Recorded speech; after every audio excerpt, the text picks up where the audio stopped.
नमस्कार मैत्रिणींनो, आज आपण जाणून घेणार आहोत श्री स्वामी समर्थ महाराज हे दत्तप्रसादातील एक महान सिद्ध पुरुष मानले जातात.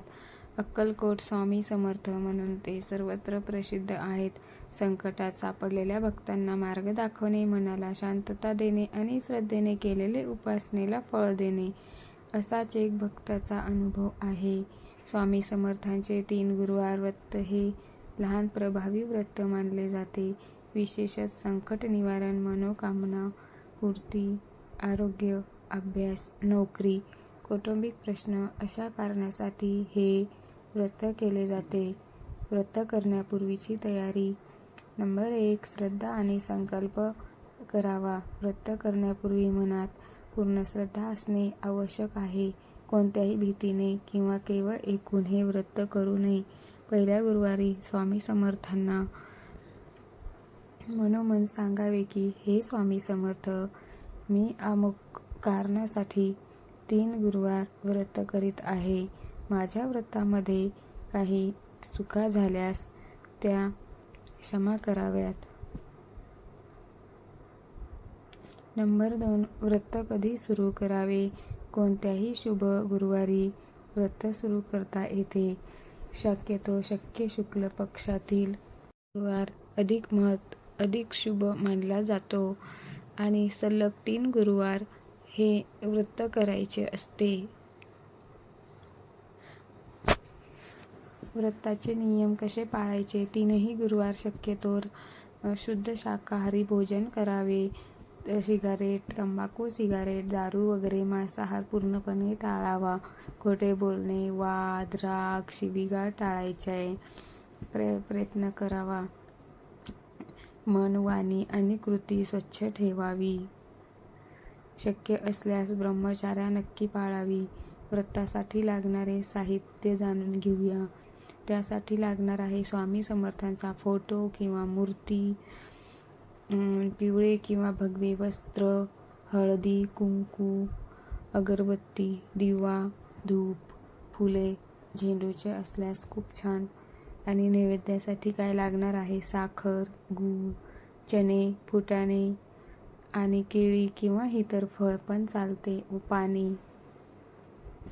आणि श्री स्वामी समर्थ चरित्र असल्यास अधिक छान. व्रताची विधी प्रत्येक गुरुवारी करावी.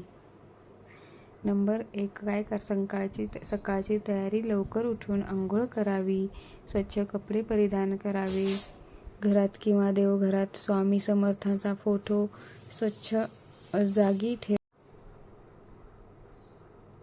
जागी ठेवावा. पूजा विधी. प्रथम गणपती आणि दत्तगुरूंना नमस्कार करावा. स्वामी समर्थांना हळद कुंकू लावावे. फुले वाहावी. धूपदीप लावावा. दिवा व अगरबत्ती लावावी. आणि 3 नंबर संकल्प करावा. डोळे बंद करून खालीलप्रमाणे संकल्प म्हणावा. हे स्वामी, मनात किंवा मोठ्यानेही चालेल. श्री स्वामी समर्थ महाराज, मी आपलं नाव घ्यायचं आणि आजपासून 3 गुरुवार तुमचे व्रत करीत आहे. माझी आपली इच्छा सांगावी, समस्या सांगावी, पूर्ण करावी, ही मला सद्बुद्धी द्यावी असा संकल्प करावा. आणि स्वामी समर्थ जप, खालील जप किमान 108 वेळा करावा. श्री स्वामी समर्थ जप हा जय स्वामी समर्थ. वेळ असल्यास अधिक जप सुरू करू शकता. कथा वाचन करावी. प्रत्येक गुरुवारी स्वामी समर्थांची एक कथा किंवा चरित्रातील एखादा अध्याय वाचावा. कथा वाचताना पूर्ण लक्ष ठेवावे, मध्ये उठू नाही.